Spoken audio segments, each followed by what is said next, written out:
नमस्कार ओंकार जी, बहुत बहुत स्वागत है आपका। बहुत बहुत धन्यवाद अंजू जी, याद करने के लिए, और आपके सभी दर्शकों को मेरा नमस्कार। सर ये बताइए कि कल राहुल गांधी ने लोकसभा में जो भाषण दिया, शेर आया, हम ये सुन रहे थे, लगातार कांग्रेस वाले कह रहे थे, लेकिन शेर तो खुद ही बोल रहा था कि मैं भेड़िया था जो चींटी बन गया।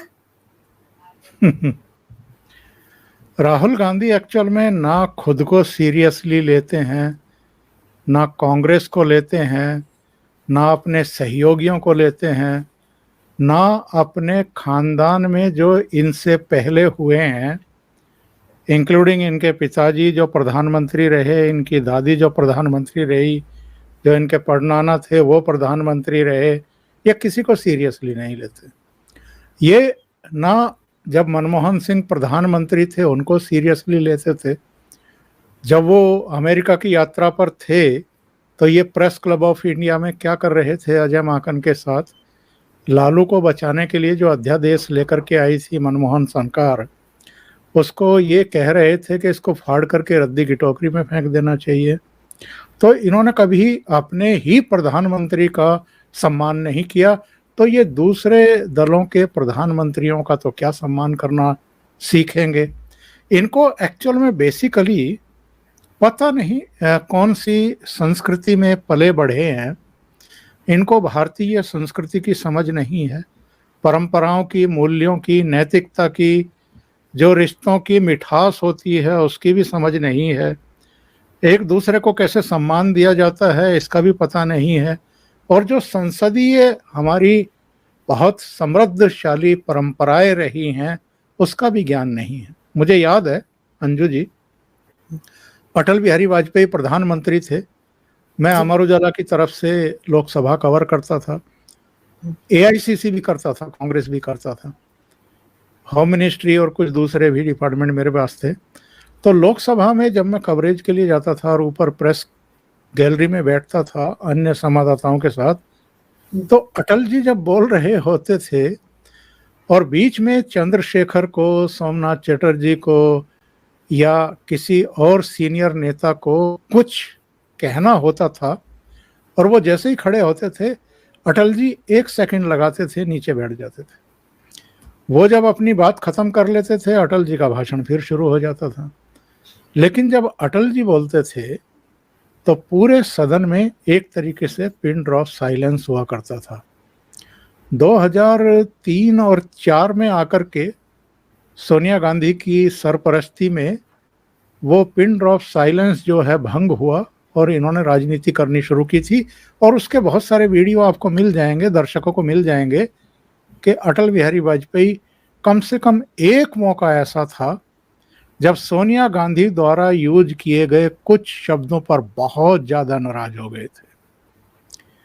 आज क्या है आपको याद होगा, दर्शकों को भी याद होगा, लोकसभा में एक मुद्दे पर प्रधानमंत्री ने भाषण दिया, वो सुना गया।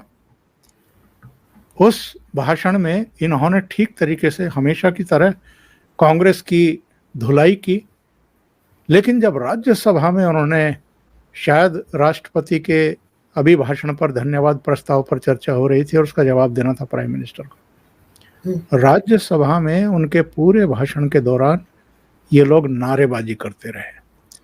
इससे ज्यादा सीरियस बात कोई हो नहीं सकती है किसी भी डेमोक्रेसी में कि जनता द्वारा चुने गए हुए एक लोकप्रिय प्राइम मिनिस्टर जो सदन का नेता भी होता है।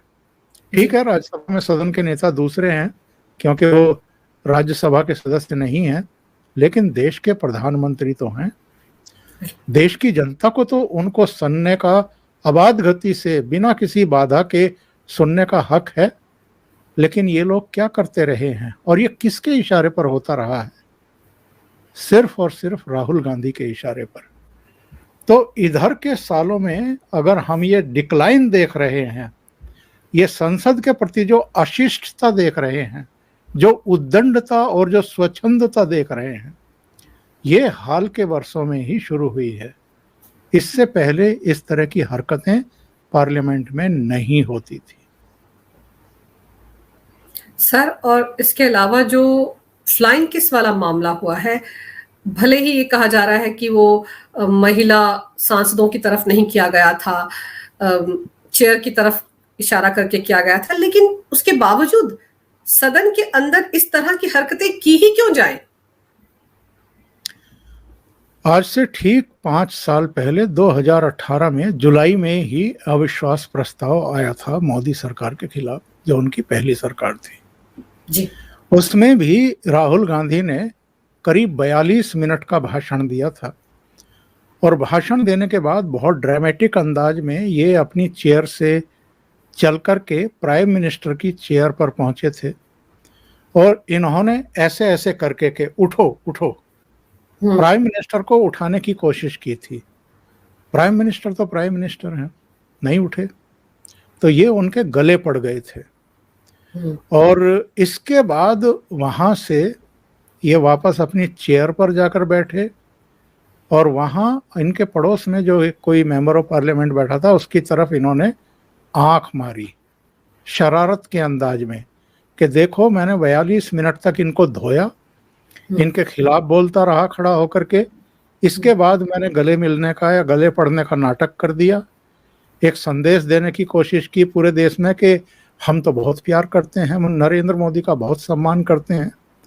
और उसके बाद जाकर के इन्होंने वही हरकत की जो आज फ्लाइंग किस उछाल करके एक तरीके से की है। जब ये जो टेंडेंसी है, ये मतलब एक आदमी के भीतर का सच है जो निकल करके सामने आ रहा है। 5 साल पहले जो हरकत की थी और 5 साल बाद आज जो हरकत की है, मैं तो इसमें कोई अंतर नहीं मानता हूं। ये वहीं खड़े हैं, वही लफंगई, वही टुच्चापन जो 5 साल पहले था वही आज भी है। ये किसी संवैधानिक संस्था का, किसी पद का कोई सम्मान नहीं करते हैं। जिस महिला के खिलाफ इन्होंने फ्लाइंग किस इस तरीके से किया, वो महिला केंद्र में मंत्री हैं। उस महिला ने इनको 55,000 से ज्यादा वोटों से अमेठी में हराया था। और छोड़ दीजिए कि इन्होंने महिलाओं की तरफ नहीं किया, चलिए मान लेते हैं, चेयर की तरफ ये हरकत क्यों किया आपने? चेयर को आप क्या मानते हैं? चेयर को आपने क्या समझ रखा है? लोकसभा के स्पीकर की तो एक गरिमा होती है, वो गार्जियन हैं लोकसभा के, आप उनकी तरफ ये हरकत कैसे कर सकते हैं? और एक बात और नोट की होगी आपने, अगर उनका पूरा भाषण सुना है राहुल गांधी का जी। शुरू में जब ये बोलने के लिए खड़े हुए तो इन्होंने स्पीकर से पता है क्या कहा है? इन्होंने कहा कि साहब पिछली बार जो मेरा भाषण हुआ था उसमें मैं अडानी पर बोला था, तो आपके नेता आपसे बहुत नाराज हुए होंगे, आपके बड़े नेता आपसे नाराज हुए होंगे। What nonsense. स्पीकर स्पीकर होता है, स्पीकर का कोई सीनियर नेता नहीं होता है। बिल्कुल। स्पीकर किसी पार्टी पोजीशन पर बैठे हुए आदमी नहीं है, वो भारतीय जनता पार्टी के उपाध्यक्ष नहीं है कि उनका अध्यक्ष उनसे नाराज हो गया हो। तो अगर ये बेसिक्स आपको पता नहीं है या पता है और आप शरारत कर रहे हैं और स्पीकर की मर्यादा गरिमा कम करते हुए उनको भारतीय जनता पार्टी का नेता निरूपित करने की कोशिश कर रहे हैं, तो इससे गिरी हुई हरकत और क्या हो सकती है? ये लगातार उद्दंडता कर रहे हैं। जो 2 साल की सजा इनको हुई है, इन्होंने उस सजा से भी कोई सीख नहीं ली है। इनको गुजरात हाई कोर्ट की जो डांट पड़ी, फटकार पड़ी और इनको हैबिचुअल ऑफेंडर बताया, उसका भी कोई फर्क नहीं पड़ रहा है इस आदमी की सेहत पर और दिमाग पर। सुप्रीम कोर्ट ने इनको राहत जरूर दी है, स्टे जरूर दिया है इनकी सदस्यता को लेकर के, लेकिन टिप्पणी वहां से भी आई है, टिप्पणी उन्होंने भी की है कि आप एक जिम्मेदार पद पर हैं, पोजीशन में हैं, आपको सोच समझ करके बयान देने चाहिए। यानी सुप्रीम कोर्ट भी ये मानता है कि इन्होंने सभी मोदी चोर हैं, ये एक अमर्यादित और अपमानजनक टिप्पणी की है। सुप्रीम कोर्ट को केवल ऐतराज इस बात का है कि भाई इनको मैक्सिमम सजा दे दी गई, जिससे अनजस्टिस हो गया वायनाड की 10-12 लाख जनता जिन्होंने इनको चुन करके भेजा है। बस इस बेस पर इनकी सदस्यता बहाल की गई है। कोई सजा पर स्टे नहीं है। ये नहीं है कि 2 साल की सजा सुनाई गई तो वो कोई खारिज कर दी हो या खत्म कर दी हो। उस पर बाकायदा अब सुनवाई होगी, फिर से सुनवाई होगी।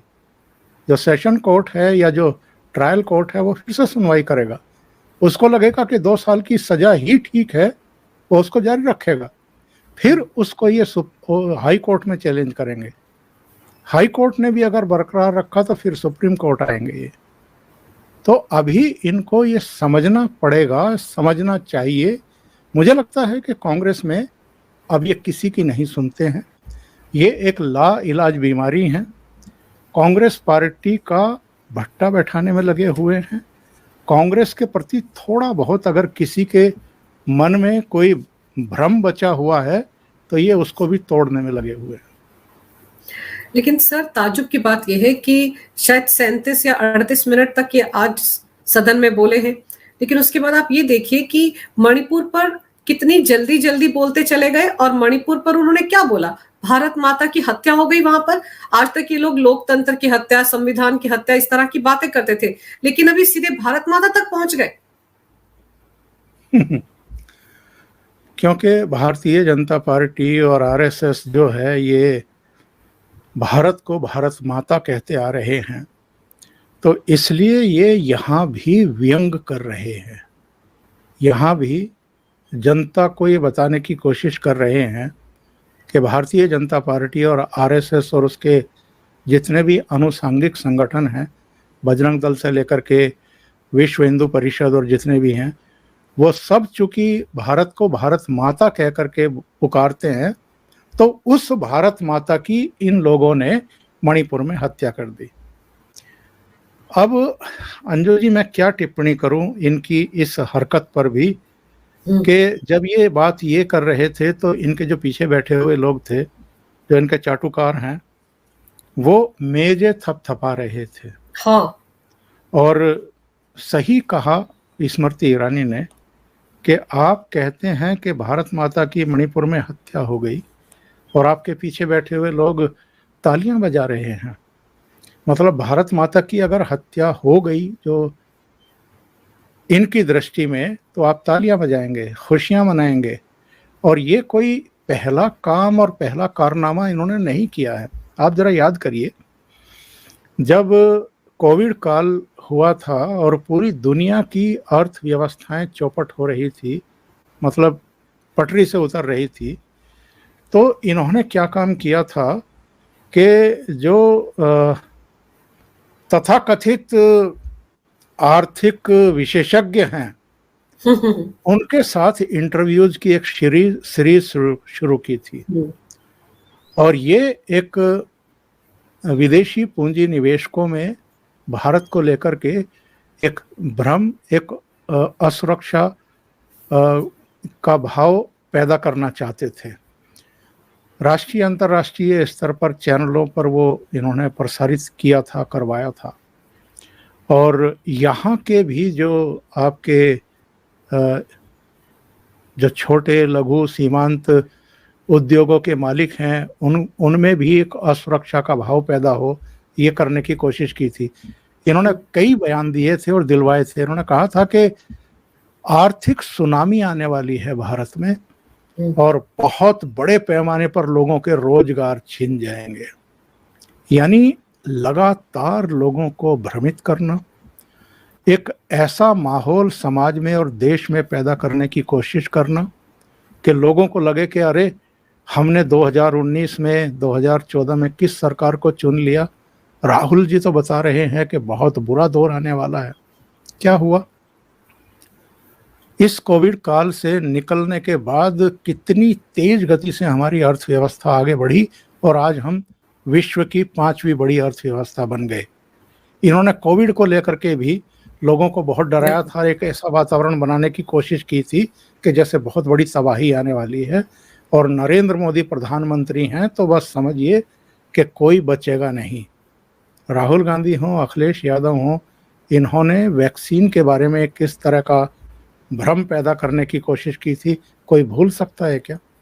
इसी तरीके से जब डीमोनेटाइजेशन किया गया था किस तरीके से 4,000 रुपये निकालने के लिए लाइन में जाके खड़े हो गए थे, सुर्खियां बटोरने के लिए केवल, और लोगों में एक असुरक्षा का भाव पैदा करने के लिए कि देखिए साहब, राहुल गांधी भी 4,000 लेने के लिए बैंक की लाइन में खड़े हुए हैं। जब जीएसटी लागू किया गया था, क्या कहा था इन्होंने? गब्बर सिंह टैक्स। इस तरह की, जबकि इन्होंने ही इनिशिएट किया था, इनकी सरकार के समय ही जीएसटी लाने का फैसला किया गया था। मोदी सरकार ने तो उसको जमीन पर उतारा है, बस उनकी इतनी गलती है। आज जीएसटी का कलेक्शन कितना पहुंच गया है? 1,70,000 करोड़ तक पहुंच गया है, और एक कलेक्शन तो 1,84,000 करोड़ का था। आप अंदाजा लगा सकते हैं कि ये जो आर्थिक सुधार हुए हैं, कर सुधार हुए हैं, इसका देश को कितना बड़ा बेनिफिट मिल रहा है। और ये तो हमारी अंतर्राष्ट्रीय प्रतिबद्धताएं हैं। आईएमएफ हो, विश्व बैंक हो, दूसरे वित्तीय संस्थान हो, वो हर देश से ये चाहते हैं कि वन नेशन वन टैक्स हो, इस तरह की व्यवस्थाएं हों कि जो, और बहुत कम लोगों को पता है कि देश के सिर पर कितने लाख करोड़ का कर्ज था। मोदी सरकार ने अब उसमें से वापस करने का सिलसिला शुरू किया है। यानी एक तरफ विकास के काम हो रहे हैं, दूसरी तरफ जन कल्याण की योजनाएं अनवरत जारी हैं। अलग अलग सेक्टर को, जो जनधन खाते खुले थे करीब 49 करोड़ के आसपास, उनमें कोविड काल में जिस तरीके से पैसा भेजा गया, 80 करोड़ परिवार के लोगों को मुफ्त में अनाज अभी भी दिया जा रहा है कोविड काल से जो शुरू हुआ था। ये एक्चुअल में इन चीज़ों को बर्दाश्त नहीं कर पा रहे हैं जी, क्योंकि अतीत में इन्होंने ऐसे बहुत सारे पाप कर रखे हैं, ऐसे बहुत सारे भ्रष्टाचार घोटाले कर रखे हैं जो इनका पीछा नहीं छोड़ रहे हैं। अब एक ऐसा प्रधानमंत्री आ गया है जिसको ना अपने दामाद की चिंता करनी है, ना अपने बेटे को उसका कैरियर बनाना है, ना अपने खानदान के दूसरे लोगों को राज्यसभा में भेजना है या उनके उद्योग धंधे स्थापित करवाने हैं या चीन से पैसे पकड़वा करके उनकी सात पुश्तों का इंतजाम करना है। भ्रष्टाचारी जिन्होंने अतीत में भारत को लूटा है, गरीब जनता का लूटा है, उसको वो उनके हलक में हाथ दे करके वापस खींच रहे हैं। तो इसलिए गालियां ही निकलेंगी ऐसे प्रधानमंत्री के लिए तो इनके मुंह से। जी। और सर, आपने याद दिलाया कि किस तरह का प्रोपेगेंडा राहुल गांधी करते रहे। जब आर्टिकल 370 को हटाया गया था, उस वक्त भी तो इन्होंने कहा था जैसे ही वहां से सेना हटेगी खून की नदियां बह जाएंगी। और उसके बाद कैसे वो कश्मीर दौरे पर जाने की कोशिश की थी, वहां पर भी तो जाकर उन्होंने प्रोपेगेंडा ही किया था। और आजकल तो आपने देखा हर ट्रक पे सवार हो जाते हैं, अमेरिका में ट्रक से यात्रा कर रहे हैं, और वो भी ट्रक ऐसे जहां पे सब तरफ कैमरे फिट किए जाते हैं। तो प्रोपेगेंडा ही तो कर रहे हैं वो। ये एक्चुअल में एक्सपोज हो चुके हैं बहुत पूरी तरीके से, और जनता अब समझ चुकी है कि ये चाहते क्या हैं। ये जिस तरीके से विदेशों में जाकर के, लंदन में, वाशिंगटन में, न्यूयॉर्क में, कैलिफोर्निया में, वहाँ जाकर के जिस तरह की बयानबाजी करते हैं इंडियन डेमोक्रेसी के बारे में, इंडियन जुडिशियरी के बारे में, इंडियन पार्लियामेंट के बारे में, इंडियन मीडिया के बारे में, वो सारी चीज़ें ये बताती हैं कि ये किस हद तक फ्रस्ट्रेटेड हो चुके हैं। अगर हमारा लोकतंत्र खतरे में है तो आप हिमाचल में और कर्नाटक में कैसे चुन करके आ गए? बिल्कुल। अगर संसद में आपके माइक बंद कर दिए जाते हैं तो आज भी आपने 35 मिनट का भाषण कैसे दे लिया? और 2018 में भी जब पहली सरकार के खिलाफ अविश्वास का प्रस्ताव टीडीपी लेकर के आई थी, तब भी आपने 42 मिनट का भाषण कैसे दे लिया था? अडानी राग जो आपने आलापा था पिछले ही सेशन में, वो आपने कैसे कर दिया था? तो इनके झूठ पकड़े जा रहे हैं, ये लगातार झूठ बोल रहे हैं। जम्मू कश्मीर पर जो आपने प्रश्न किया, तो ये तो पाकिस्तान की भाषा बोल रहे थे कि 370 को तो हटाया नहीं जा सकता। ये हुए फारूक अब्दुल्ला हुए, महबूबा मुफ्ती हुई, हुर्रियत कॉन्फ्रेंस के लोग हुए, जमीयत से लेकर के तमाम जितने भी कट्टरपंथी संगठन हैं वो हुए। ये सब तो उस समय ये कह रहे थे ना, अलग अलग मुंह से अलग अलग बातें निकल रही थी। महबूबा मुफ्ती ने कहा था कि कोई तिरंगा कंधे पर उठाने वाला नहीं मिलेगा। फारूक अब्दुल्ला ने कहा था कि नरेंद्र मोदी 10 बार भी प्रधानमंत्री बन जाएं तो 370 को हाथ नहीं लगा सकते। राहुल गांधी ने कहा था कि खून की नदियां बह जाएंगी, हुआ क्या कोई सा काम? वहां घर घर तिरंगे लगे हुए हैं आज की तारीख में। वहां पर खून की नदियां तो छोड़ दीजिए, आज अमित शाह ने भी पार्लियामेंट में कहा किसी की कंकड़ फेंकने की भी हिम्मत नहीं है आज की तारीख में। और वहां पर आतंकवादियों को अब जहां मुठभेड़ में मारा जाता है उनके अब जनाजे भी नहीं निकलते 20-20, 40-40 हजार के लोगों की भीड़ के साथ में, उनको वहीं दफन कर दिया जाता है जहां उनको मुठभेड़ में मारा जाता है, उनके परिवार को नहीं सौंपा जाता। तो जम्मू कश्मीर तो पूरी तरीके से अब सामान्य है। तो इनको लगता है कि हमने जितने प्रोपेगेंडे हो सकते हैं, देशी जो आपका मीडिया है, इनका जो समर्थक मीडिया, लुटियन मीडिया जिसको इकोसिस्टम कहते हैं, उनको भी लगा लिया। विदेशों में भी गार्जियन से लेकर के वाशिंगटन पोस्ट, न्यूयॉर्क टाइम्स और जितने भी आपके अल जजीरा से लेकर के बीबीसी तक, सबको तो लगा लिया इन्होंने। लेकिन इनके प्रोपेगेंडा सिरे चढ़ नहीं पाए और लोगों के दिमाग में भी नहीं चढ़ पाए, क्योंकि वो जान चुके हैं कि एक्चुअल में ये चाहते क्या हैं। और हम तो आपके साथ भी जो शो किए उसमें भी मैंने ये बात कही थी, दूसरे चैनलों पर भी जब बात करते हैं या अपने चैनल पर भी जब प्रोग्राम बनाते हैं, मैं पिछले करीब 1 साल से कह रहा हूँ कि 2024 का इलेक्शन जैसे जैसे करीब आता जाएगा, ये जो टूल किट, ये जो विदेश दौरों के समय ये टूल किट तैयार करवाते हैं कि कब क्या करना है, कैसे हर चीज़ को डिजाइन करना है, वो धीरे धीरे करके सामने आनी शुरू हो जाएंगी। वरना अंजू जी आप एक बात बताइए जी।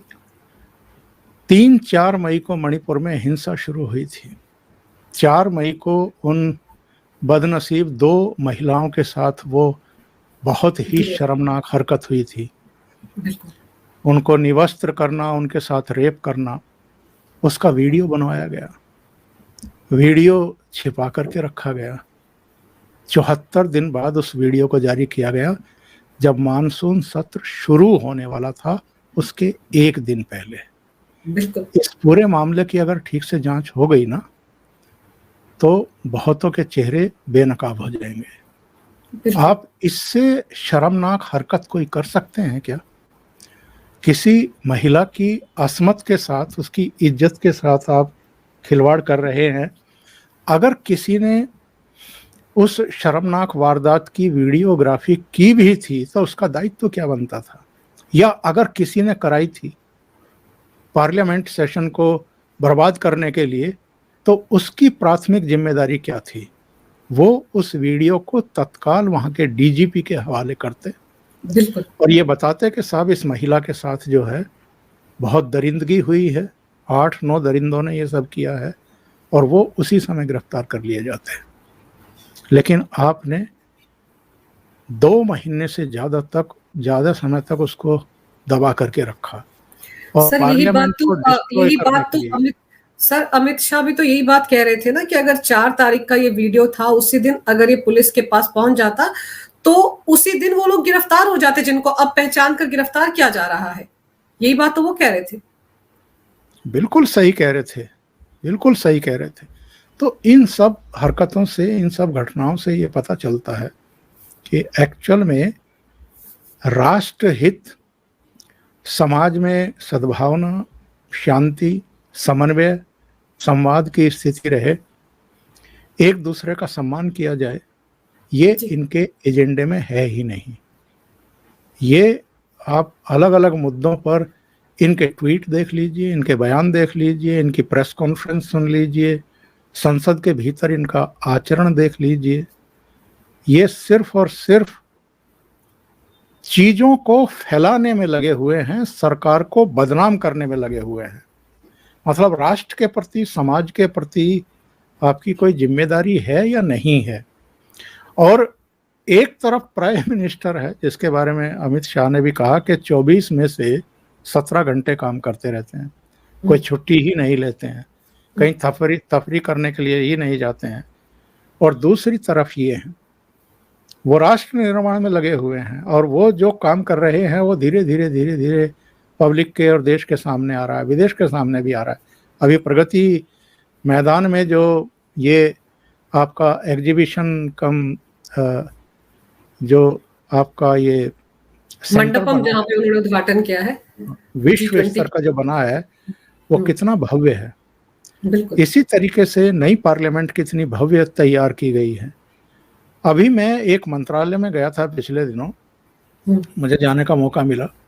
पीयूष गोयल ने एक प्रोग्राम में आमंत्रित किया था, मैं देख करके दंग रह गया। 5 स्टार जैसे नए मंत्रालय, उनकी बिल्डिंग्स बनाई गई है। और पीयूष गोयल बता रहे थे कि जब भी कोई बड़ा इवेंट होता था, बैठक होती थी, कुछ प्रोग्राम हम करते थे, तो जाहिर है कोई ऑप्शन थे नहीं तो 5 स्टार होटलों में करने पड़ते थे।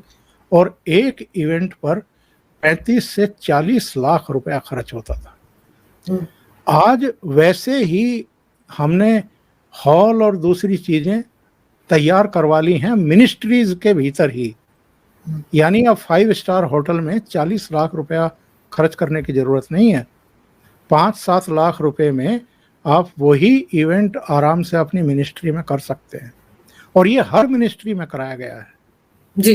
तो आप समझिए कि 40 लाख रुपया आप 5 स्टार में खर्च कर रहे थे, उसमें से आपने 35 लाख रुपया बचा लिया। तो ये 35 लाख रुपया तो कहीं लगेगा ना, गरीबों के कल्याण में लगेगा, किसी योजना परियोजना को मूर्त रूप देने में लगेगा, मेडिकल कॉलेज खोलने हो, एम्स खोलने हो, एजुकेशनल इंस्टीट्यूट्स बनाने हो, रोड बनाने हो, हाईवेज, एक्सप्रेसवेज, हवाई अड्डे बनाने हो, उनमें खर्च होगा। तो जो अय्याशी पहले होती थी वो अब बंद हो रही है जी। अब ये कितना भी दुष्प्रचार कर लें, ये चीजें आहिस्ता आहिस्ता पब्लिक के सामने आएंगी ना, तो वो जागरूक होंगे, वो समझ जाएंगे कि देश की चिंता किसको है, अर्थव्यवस्था की चिंता किसको है, और कौन सत्ता को हथिया लेना चाहता है। और जो उनके खिलाफ तमाम तरह की जांचें बैठी हुई हैं, भ्रष्टाचार की, घोटालों की, गड़बड़ियों की, वो उनको किसी भी तरीके से रोकना चाहता है। और जिसका ज्वलंत उदाहरण हमने देख ही लिया है। सुप्रीम कोर्ट से दिल्ली की सेवाओं को लेकर के एक व्यवस्था दी गई और उसी रात में खेल हो गया। उसी रात में जो विजिलेंस डिपार्टमेंट है वहां पर घुसपैठ की गई। वो तो सीसीटीवी लगा हुआ था तो सारी चीजें सामने आ गई।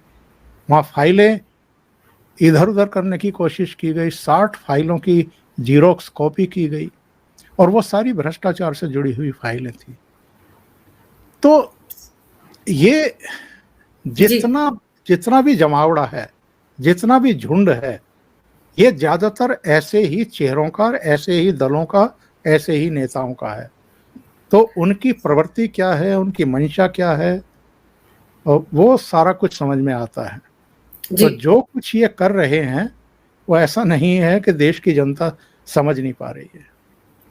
सर, और अब तो चाइना वाला कनेक्शन भी आ गया, वो न्यूज क्लिक, जिसके द न्यूयॉर्क टाइम्स जो इनका ही फेवरेट अखबार है, उसी ने सारी पोल पट्टी खोल कर रख दी है। यही बात तो निशिकांत दुबे बीजेपी के सांसद ने लोकसभा में पूछी थी कि कांग्रेस बताए कि उनका क्या कनेक्शन है उसके साथ, क्योंकि जब 2021 में इसी न्यूज क्लिक के दफ्तर पर ईडी ने छापे मारे थे तो यही पूरा गैंग, लुटियन गैंग, आजाद फ्रीडम ऑफ स्पीच के नाम पर ढिंडोरा पीट रहा था, छाती पीट रहा था। और अब देखिए कांग्रेस कैसे खामोश है इस मामले के सामने आने के बाद। निशिकांत दुबे तो अब बोल रहे हैं पार्लियामेंट में। हम लोग तो काफी समय से इस बात को कहते आ रहे हैं कि एक्चुअल में मोदी का जो वास्तव में विरोधी है या विपक्ष है, जो उनका विरोध कर रहा है, वो ये जो नया गठबंधन बना है और इसके जो दल हैं, ये नहीं है, ये तो बी टीम है। ए टीम तो ये लुटियन मीडिया इकोसिस्टम और यही जो चीन और दूसरे जॉर्ज सोरोस और खालिस्तानियों से फंडेड जो यहाँ के मीडिया के कुछ स्वनाम धन्य चेहरे हैं, जो अब छिपते भी नहीं, अपना मुंह छिपाते भी नहीं, खुल करके सामने आते हैं। एक्चुअल में यही मोदी का नंबर 1 विरोधी है और यही उनके खिलाफ ताल ठोकता है, उनके खिलाफ माहौल बनाता है। वरना आप मुझे एक बात बताइए, मेरी समझ में आज तक ये बात नहीं आई, ये अरविंद केजरीवाल प्रेस कॉन्फ्रेंस के नाम पर भाषण देते हैं वहां कोई संवाददाता नहीं बैठा हुआ होता है जब ये पीछे भगत सिंह के और डॉक्टर अंबेडकर के फोटो लगाते हैं और एक पीला कलर बढ़ा दिया, नीला कलर बढ़ा दिया, झंडे लगे हुए होते हैं। ये पीला कलर क्यों बढ़ाया? क्योंकि भगत सिंह उस कलर की पगड़ी बांधते थे। नीला कलर इसलिए बढ़ाया क्योंकि मायावती की पार्टी का झंडा ऐसा ही था। तो इनको दलित वोटों पर भी मतलब और अंबेडकर की तस्वीर लगाते हैं कि दलित वोटों को ग्रैब करो। और जिस तरीके से ये वहां बैठ करके भाषण देते हैं, नाम अभी 2 दिन पहले कहा क्या था? जाता है कि ये मीडिया से बात कर रहे हैं, तो कोई सवाल करने वाला तो वहां होता नहीं। सवाल करने का ये परमिशन भी किसी को नहीं देते हैं। तो ये राष्ट्र के नाम संदेश देते हैं और सारा मीडिया आबाद गति से उनकी प्रेस कॉन्फ्रेंस को दिखाता है।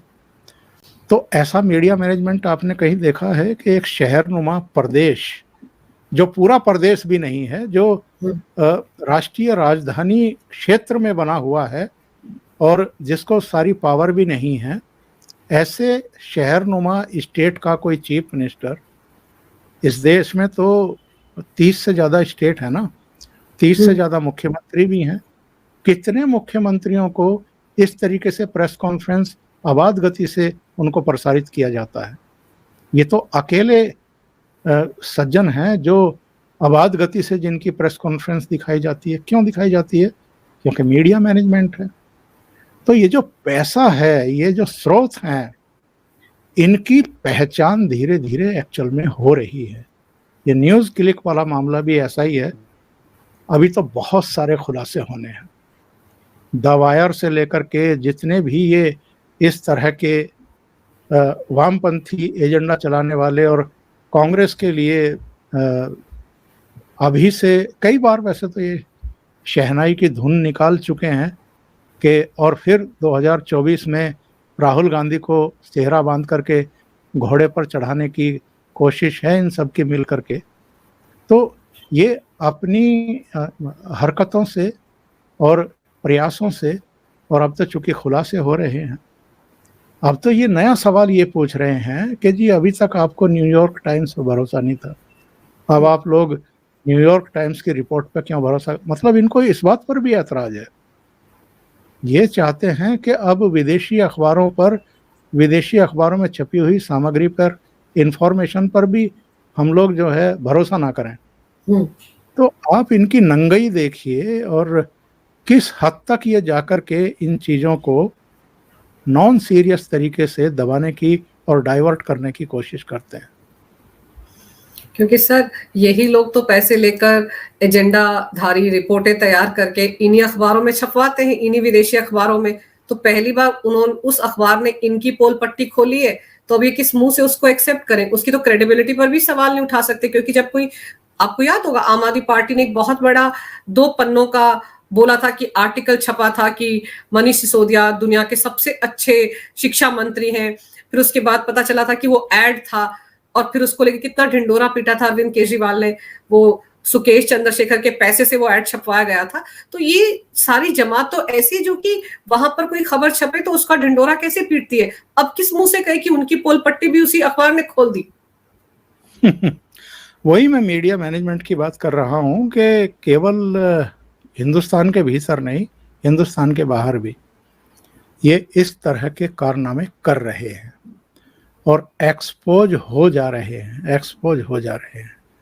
अब ये जो भी कुछ न्यूज़ आई है, ये ऐसे ख़त्म थोड़ा हो जाएगी। इस पर तो जांच पड़ताल शुरू हो चुकी है और जितने भी ये नाम सामने आ रहे हैं इनकी गर्दनें पकड़ी जाएंगी। और आप देखिए इनका हरामीपन के, जब से ये रिपोर्ट आई है सारे चुप्पी साध करके बैठे हुए हैं, क्योंकि इनको पता है कि ये मामला बेहद सीरियस है और जो मनी ट्रेल है वो पकड़ी जाएगी। जो अवैध तरीके से इन्होंने पैसे पकड़े हैं, लिए हैं, वो भी सब अब इनके हलक के नीचे से निकाले जाएंगे।